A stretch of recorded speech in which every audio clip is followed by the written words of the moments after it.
আসসালামু আলাইকুম সবাইকে। জোর করে ভালোবাসা গল্পের 20 নাম্বার পার্ট। তো বেশি কথা না বলে চলুন গল্প শুরু করা যাক। অন্ত প্রিয়তাকে পাজা কোলে তুলে নিয়ে প্রিয়তার ঘরের দিকে গেল, সাথে রজনীও আছে। অন্ত প্রিয়তার মুখের কাছে এই সুন্দর ফুটফুটে মেয়েটার মুখে হাসি ছাড়া কিচ্ছু মানায় না। মায়াবী মুখটা জুড়ে রয়েছে মলিনতা আর কষ্টের ছাপ। অন্ত মনে মনে বলছে, এই কষ্টের ভাগ আমি নিতে চাই।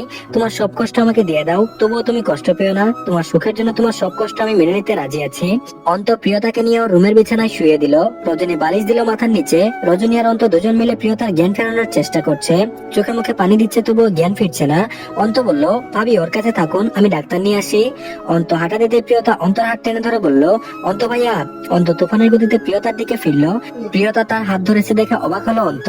অন্ত যেন বাক্রুদ্ধ, ভীষণ অবাক হয়ে বলল, বলো।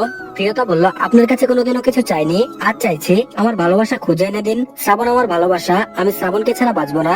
আমার ভালোবাসা আমার কাছে এনে দিন অন্ত ভাইয়া, প্লিজ অন্ত ভাইয়া, আমার শ্রাবণকে চাই। অন্ত বলল, তুমি আমার কাছে কি চাইলে প্রিয়তা? যা অসম্ভব তাই চাইলে? প্রিয়তা বলল, অসম্ভব মানে? কেন অসম্ভব? আমার শ্রাবণের কিছু হয়েছে?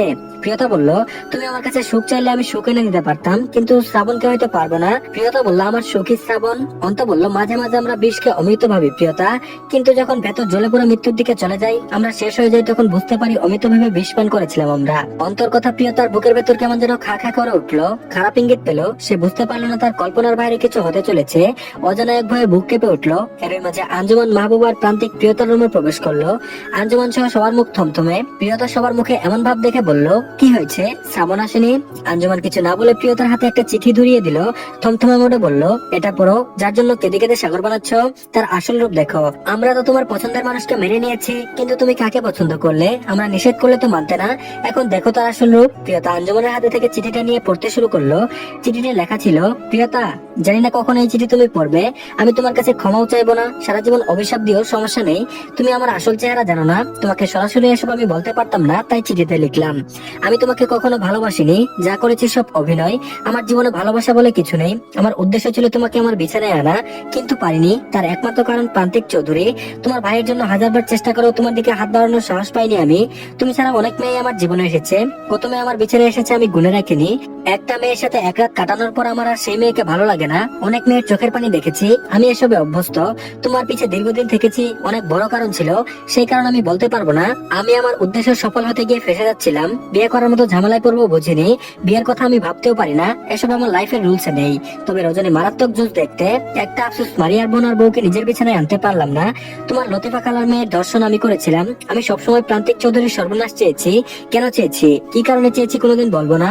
এই যন্ত্রণা প্রান্তিক চৌধুরীকে পুড়িয়ে ছাই করে দেবে। কেন তার বিশ্বস্ত মানুষ তার ক্ষতি চেয়েছে। ইচ্ছা ছিল তোমাকে নিজের বিছানায় নিয়ে চরম ক্ষতি করে সারা দুনিয়ার মানুষকে জানিয়ে দিতে। তুমি বেঁচে থেকে মৃত যন্ত্রণায় ছটফট করতে, আর এটা দেখে প্রান্তিক চৌধুরীর যন্ত্রণা হতো। তখন সব প্রতিশোধ পূর্ণ হতো আমার।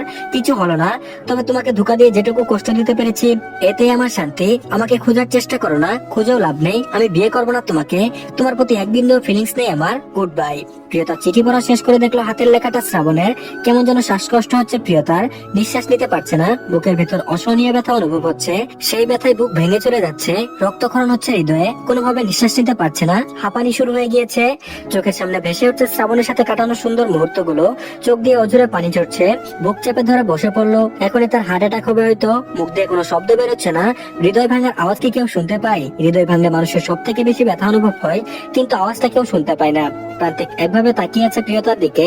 আদরের বোনের এই হাল সে সহ্য করতে পারছে না। রজনী প্রিয়তাকে বলল, প্লিজ শান্ত হও। পৃথিবীর প্রতিটা ছেলেই বেঈমান, পণ্ড, প্রতারক। কথাটা প্রান্তিকের দিকে তাকিয়ে বলল। আঞ্জুমান মাহবুব একমাত্র মেয়েকে সামলানোর জন্য বিভিন্ন কথা বলে যাচ্ছে, কিন্তু প্রিয়তাকে সামলানো যাচ্ছে না।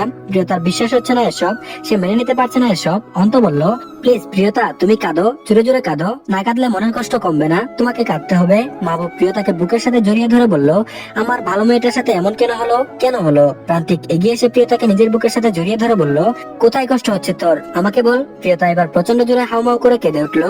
প্রান্তিককে জড়িয়ে ধরে বলল, ভাইয়া আমি আর সহ্য করতে পারছি না, আমার ভীষণ কষ্ট হচ্ছে। শ্রাবণ কি সত্যি এমন ভাইয়া? আমি না হয় মানুষ চিনতে ভুল করলাম, তুমিও কি মানুষ চিনতে ভুল করলে ভাইয়া? তুমি বলো শ্রাবণ কি এত নিকৃষ্ট? আমি এসব বিশ্বাস করি না ভাইয়া। এই চিঠি কেন পড়ালে আমাকে? আমি এবার মরেই যাবো ভাইয়া। যাকে আমি নিজের থেকে বেশি ভালোবাসি, যে আমার শিরা উপশিরায় মিশে আছে, সে এত খারাপ হতে পারে না। আমি এক ভয়ানক কষ্ট সহ্য করতে উঠতে পারছি না, দম বন্ধ হয়ে কষ্ট হচ্ছে আমার, আমি মরে যাবো ভাইয়া, এই কষ্ট কোনোদিনও ভুলতে পারবো না। শ্রাবণের এই চিঠি আমি বিশ্বাস করি না ভাইয়া, এসব ষড়যন্ত্র, শ্রাবণ এমন হতে পারে না। প্রান্তিক প্রিয়তার মাথায় হাত বুলিয়ে বলল, এসব সত্য, কিছুই মিথ্যা নয়। প্রিয়তা প্রান্তিককে ছেড়ে দিয়ে ফ্লোরে বসে পড়লো, দুই হাতে দুই কান চেপে ধরে পাগলের মতো কাঁদছে, বেসামাল কান্না, পাদাপাদাবি করছে আর কাঁদছে। দুই হাত মুষ্টিবদ্ধ করে ফ্লোরে আঘাত করতে করতে বলল, তুমি আমার সাথে কেন এমন করলে শ্রাবণ? আমার সহজ সরল মনটা ভেঙে চুরমার করে দিয়েছো। তোমার কি বিবেক একবারও বাঁধেনি? একবারও ভাবলে না আমি কিভাবে বেঁচে থাকবো? আমার কি দোষ ছিল শ্রাবণ? তুমি প্রমাণ করে দিলে মানুষ যতটা ভালোবাসা দেখায় ততটা ভালোবাসে না। তুমি কি সত্যি আমাকে ভালোবাসোনি শ্রাবণ? আঞ্জুমান বারবার ওই কঠিন কঠিন মেজাজে বলল, যে আমার ছেলে মেয়ের এত বড় ক্ষতি করতে চেয়েছে তাবো কুত্তার মতো মারবো। ওই কুলাঙ্গারের জন্য আমার মেয়েকে কষ্ট পেতে দিব না। এখনই আমার মেয়ের বিয়ে দিব, অনেক ভালো ছেলের সাথে বিয়ে দিব। প্রিয়তা কেঁদে বলল, প্লিজ আম্মা, আমাকে আর কোনোদিন বিয়ে দিতে চেও না, আমি কোনোদিনও বিয়ে করবো না। আঞ্জুমান বলল, তুমি ওই বেইমানের সুখে কাতর হয়ে মরে যাবে নাকি? আমি তা হতে দিব না। বিয়ে না হলে কোনোদিন এসব থেকে বের হতে পারবে না। জীবনের সঠিক মানুষ আসলে ভুল মানুষকে ভুলতে বেশি সময় লাগে না। প্রিয়তা মনে মনে বলছে, তুমি আমাকে ক্ষতবিক্ষত করে কোথায় হারিয়ে গেলে শ্রাবণ? সত্যিকারের ভালোবাসা কি এতটাও ভুল হয়?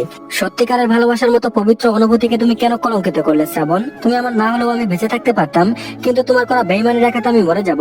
তুমি আমার না হলেও এই সান্ত্বনা নিয়ে বেঁচে থাকতে পারতাম, আমি যাকে ভালোবেসেছিলাম সেও আমাকে ভালোবেসেছিল।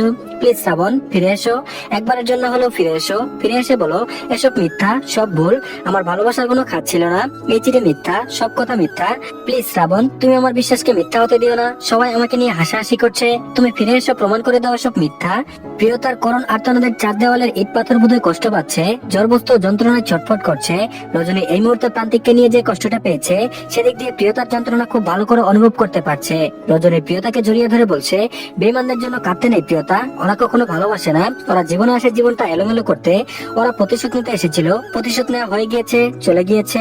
প্রিয়তা বলল, এটা কেমন প্রতিশোধ? আমাকে মেরে ফেললো না কেন? রজনী বলল, মৃত্যু কোনো প্রতিশোধ নয়, বিচক্ষণরা মানুষকে বাঁচিয়ে রেখে মৃত্যু যন্ত্রণা প্রতিটা দিন অনুভব করায়। কাউকে ভালোবাসে মাঝপথে ছেড়ে যাওয়ার চেয়ে বড় প্রতিশোধ আর কিছুই নেই। কাউকে কষ্ট দিতে চাইলে আগে তার সাথে ভালোবাসার নাটক করে ছেড়ে দেয় মানুষ, কারণ মন ভাঙলে যে আওয়াজটা হয় ওটা কেউ শুনতে পায় না, কিন্তু আঘাতটা ভয়ানক রকমের হয়। প্রিয়তা বলল, এখন আমি কি করবো রজনী? কিভাবে বাঁচবো? এই যন্ত্রণা নিয়ে বাঁচতে পারবো না। রজনী বলল, নিজের জন্য বাঁচবি, কোনো বেঈমানের জন্য মরার কথা ভাববি না। তোর মৃত্যুতে তার কিছুই যায় আসবে না। পৃথিবীর সব থেকে বোকা নির্বোধের কাজ কি জানিস? যে আমাদের ঠকায়, আমাদের কষ্ট দেয়, আমাদের স্বপ্ন ভাঙে, আমাদের নরম হৃদয়টা আঘাতে আঘাতে জর্জরিত করে আমাদের জন্যই মরে যেতে চাই। অথচ আমরা এটা বুঝতেই পারি না, যারা আমাদের কষ্ট দিতে পারে, আমাদের চোখে পানি ঝরাতে পারে, আমাদের মৃত্যুতে তাদের কিছু যায় আসবে না। অনুভূতি এমন একটা জিনিস যা জোর করে আদায় করা যায় না, এমনকি মরে গেলেও না। যে ভালোবাসে তার মরা লাগে না, সে জানে ভালোবাসার মানুষ ছাড়া বেঁচে থাকা কতটা কঠিন। তাই যে ভালোবাসে সে কখনো মৃত্যুর দিকে ঠেলে দেয় না, সে কষ্ট করে কিভাবে ভালো রাখা যায়, কিভাবে ভালোবাসার মানুষকে বাঁচিয়ে রাখা যায়, চোখের পানি ঝরে পড়ার আগেই তারা ধরে ফেলে। আমাদের উচিত যারা আমাদের ভালোবাসে তাদের জন্য বেঁচে থাকার, যারা আমাদের ভালোবাসে না তাদের জন্য কেন কষ্ট পাবো, বরং তাদের দেখিয়ে দেওয়া উচিত তাদের ছাড়া আমরা কত ভালো থাকতে পারি। তাদের না থাকায় আমাদের কিছু যায় আসে না, তাদের কোনো জায়গা নেই আমাদের জীবনে। একটু কষ্ট হলে এটাও স্বাভাবিক হবে, একটু সময় নিয়ে ধৈর্য ধরলে তখন সব কষ্ট মুছে যায়, নিজেরাই বুঝতে পারা যায়, ইস আমরা কতই না বোকা ছিলাম। আর একটা কথা মাথায় রাখতে হবে, সৃষ্টিকর্তা যখন আমাদের জীবন থেকে কাউকে কেড়ে নেই, নিশ্চয়ই তার পেছনে ভালো কোনো কারণ আছে, কারণ তিনি উত্তম পরিকল্পনাকারী। আঞ্জুমান বলল, প্রিয়তা এত কিছুর পরেও নিশ্চয়ই তুমি আমাদের সিদ্ধান্ত নিয়ে কোনো কথা বলবে না? তোমার বিয়ে আজ এখনই হবে, একদিন তুমি বুঝবে তুমি যাকে সত্যিকারের ভালোবাসা ভেবে কষ্ট পাচ্ছিলে ওটা সত্যিকারের ভালোবাসা ছিল না। প্রিয়তা বলল, আমি আর কোনোদিন কারোর সাথে নিজেকে জড়াবো না আম্মু। আঞ্জুমান বলল, আমাদের মান সম্মানের প্রশ্ন এখানে, একটা টুকায় আমাদের মেয়েকে ছেড়ে গেছে বিয়ের আসর থেকে, আমরা মেয়েকে সেই আসলেই বিয়ে দিয়ে দেখবো, আমার মেয়ে কোনো ফেলনা নয়। রজনী বলল, কিন্তু এখন পাত্র কোথায় পাবো? আঞ্জুমান বলল, আমি তো সবসময় অন্তর সাথে আমার মেয়ের বিয়ে দিতে চাইছিলাম, অন্তর মা বাবা অনেকবার প্রস্তাব দিয়েছে, ভেবেছিলাম ওর লেখাপড়া শেষ হলে বিয়ে দিয়ে দেবো, আমাদের ফ্যামিলির মতো ভালো একটা ফ্যামিলি অন্তদের। তাছাড়া অন্তর ছেলেটাও ভদ্র। অন্তর কানে কথাটা যেতে কি বলবে বুঝে উঠতে পারছে না, কি বলা উচিত জানে না। প্রিয়তার অনুভূতির কথা ভেবে না বলতে হবে, কিন্তু না বললে প্রান্তিক ভাবে প্রিয়তাকে রিজেক্ট করেছে। প্রান্তিক অন্তর দিকে তাকিয়ে বলল, আমার বোনকে বিয়ে করতে তোর আপত্তি আছে? এক কথায় উত্তর দিবি, হ্যাঁ বা না। অন্তর প্রান্তিকের দিকে তাকিয়ে কিছুই বলতে পারলো না, মাথা নিচু করে বলল, না ভাই, আপত্তি নেই। আঞ্জুমান বলল, অন্তর তোমার মা বাবা বাইরে আছে না, কথা বলে আসো। অন্তর যাওয়ার সময় প্রিয়তার দিকে তাকালো, অস্ত্র ভেজা চোখ দুটোর দিকে তাকিয়ে দেখলো তাকে বিয়ে করার জন্য কতটা কিনা চোখ দুটোতে। অন্তর বাইরে গিয়ে নিজের মা বাবার সাথে কথা বলে এলো। অন্তর মা এবং বাবা এই প্রস্তাবে খুশি। মা বাবা বলল, আবার কোনো ভুল করছি না তো আমরা? প্রান্তিক বলল, আমার উপর ভরসা রাখো বাবা, আমি সঠিক পথে এগোচ্ছি। প্রিয়তা বিয়ে করবে না বলে কাকুতি মিনতি করছে, কিন্তু কে শুনে কার কথা? এই মুহূর্তে প্রিয়তার কথা শোনার মতো কেউ নেই, এক প্রকার জোর করে বিয়ে দেওয়া হচ্ছে। অন্তকে বিয়ে করা মানে ডাবল যন্ত্রণা প্রিয়তার কাছে, যাকে কখনো ভালোই বাসিনি তাকে বিয়ে করার মতো যন্ত্রণা আর কিসে আছে? প্রিয়তাকে বোঝার মতো কেউ নেই এই পৃথিবীতে, যন্ত্রণাদায়ক অনুভূতি কেউ বুঝতে পারছে না। কিছুক্ষণ পরে অন্তর মা বাবাকে নিয়ে রুমে প্রবেশ করলো। অন্তর প্রান্তিককে বলল, প্রিয়তার বিরুদ্ধে গিয়ে বিয়ে করাটা কি ঠিক হবে ভাই? প্রান্তিক বলল, এর চেয়ে সোজা সাপটা বল, তুই বিয়ে করবি না? অন্ত বলল, না ভাই, এরকম কিছুই না। প্রান্তিক বলল, তাহলে চুপচাপ কবুল বল। আর শোন, আমার বোনের দায়িত্ব তোর, আমি তোর উপর আমার বোনের দায়িত্ব দিলাম। আমার হৃদয় ভাঙা বোনকে তোর হাতে তুলে দিলাম। হৃদয়টা তুই তোর ভালোবাসা দিয়ে জোড়া লাগিয়ে দিস। আজ আমার বোন কাঁদতে কাঁদতে যাবে তোর বাড়ি, একদিন যেন হাসতে হাসতে ফিরে আসে। আজ আমার বোন মরে যেতে চাইছে, একদিন যেন বাঁচতে চাই তোর জন্য, বাঁচতে চাই। আমার বোন যেন বলে তুই ঠিক ওর জন্য। কিভাবে করবি আমি জানি না, তো বললো আমার জীবন দিয়ে চেষ্টা করবো ভাই। রুমের ভেতর কাজে ডেকে অন্ত আর প্রিয়তার বিয়ে হয়ে গেল। কবুল বলতে ঘন্টাখানেক লেগে গেল প্রিয়তার। সে তখনও অপেক্ষা করছিল হয়তো এখনই শ্রাবণ আসবে। কবুল বলে চিৎকার দিয়ে কেঁদে উঠলো। জীবন বড়ই অদ্ভুত, কি হওয়ার ছিল আর কি হয়ে গেল। মানুষ ভাবে এক আর হয় আরেক। প্রিয়তার শ্রাবণের প্রণয়ে কোনো বাধা ছিল না, তবু নিয়তের অদ্ভুত এক বিধানে অন্তর সাথে জুড়ে গেল প্রিয়তার জীবন। দুইজন দুই মেরুর মানুষের প্রণয়ে আদৌ কি ভালোবাসা বলে কিছু আসবে? এর প্রণয়ের ভবিষ্যৎ কি হবে? শ্রাবণ কি কোনোদিনও ফিরে আসবে? একজনের ভালোবাসা বুকে নিয়ে কেউ অন্যজনের সাথে সংসার করা যায়? রাত তখন 12টা বাজে। অন্তর হাতে প্রিয়তার হাত ধরিয়ে দিল মাহবুব চৌধুরী। গাড়িতে উঠিয়ে দেওয়ার সময় বলল, তুমি সব জেনেই বিয়েটা করেছো অন্ত, আশা করি আমার মেয়ে আর কাঁদবে না। অন্ত বলল, আমি চেষ্টা করবো আঙ্কেল, সব রকম ভাবে চেষ্টা করব। অন্তর মা বাবা বলল, আমরা আছি, ভাববেন না একটু। প্রিয়তাকে নিয়ে চলে গেল। মা বাবার আঞ্জুমান কাঁদতে কাঁদতে ঘরে প্রবেশ করলো। রজনী বাইরে দাঁড়িয়ে কাঁদছে, প্রিয়তার জন্য কষ্ট হচ্ছে। প্রান্তিক রজনীর দিকে তাকিয়ে বলল, ঘরে চলো। রজনী রাগে চোখে প্রান্তিকের দিকে তাকিয়ে হনহন গতিতে রওনা দিল রুমে। প্রান্তিক মাথার পেছনে চুল চুলকাতে চুলকাতে বলল, দুনিয়ার সব ঝামেলা সামলানো সহজ, কিন্তু বউ সামলানো সহজ নয়। ভাইয়া মানুষে তোর আগে ভাই, কি বলবো। রাত 2টা বাজে। প্রিয়তা অন্তর বিছানায় বসে আছে, চোখ দিয়ে অবিরত পানি ঝরছে। একদিনে বসে আছে সামনের দিকে দৃষ্টি নিক্ষেপ করে, চোখের কোনো পলকও পড়ছে না। এত ভয়ানক যন্ত্রণা হচ্ছে হৃদয়ের মাঝে, কাউকে বোঝাতে পারছে না। এই যন্ত্রণা যার হয় একমাত্র সেই যেন বেঁচে থাকা কত বেশি যন্ত্রণার। ঠিকই বদসজে বসে আছে, অথচ সেই লাল শাড়ি, গা ভর্তি গহনা, 2 হাতে ভর্তি মেহেদি। অথচ যার জন্য এসে সেই মানুষটাই পাল্টে গিয়েছে। যার জন্য এত খুশি, এত আয়োজন, সেই মানুষটাই প্রিয়তার জীবন থেকে ছিটকে গিয়েছে। প্রিয়তা আজ অন্তর খাটে বসে আছে, অথচ আজ এই রাতে শ্রাবণের সাথে বাসর সজ্জা হওয়ার কথা ছিল। আজ প্রিয়তার জীবনে সেই খুশির দিনটা হতে পারত, যে দিনের জন্য দীর্ঘদিন অপেক্ষা করেছিল। আগ্রহ নির্মম পরিহাসে জীবনটা তছনছ হয়ে গিয়েছে। তো ধন্যবাদ সবাইকে, এই পার্টটি এই পর্যন্তই। পরবর্তী পার্টও দিয়ে দেওয়া হয়েছে, তো সবাই অবশ্যই দেখে নেবেন।